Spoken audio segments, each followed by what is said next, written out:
মহিলা মানুষের কিছুগুলো করণীয় কাজগুলো সবসময় খেয়াল রাখতে হয়। আলমারি, সুকেস বা গডরেজের মাঝে বা বাক্সর মাঝে আপনি কাপড় চোপড় বেঁধে রাখছেন, মাঝে মাঝে খুলে দেখবেন যে ওইখানে কি পিঁপড়া বা তেলচোরা বা ইঁদুর কি আছে কি না।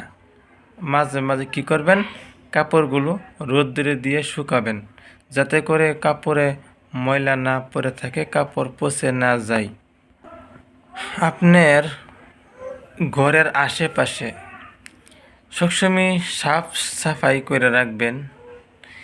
বর্তমান জামানায় ঘরের আশেপাশে যদি জঙ্গল থাকে বা কচুর গাছ থাকে, বহুত যদি নোংরামি থাকে, এগুলোর ভিতরে সাপ বিচ্ছু এগুলো বেশি বসবাস করে।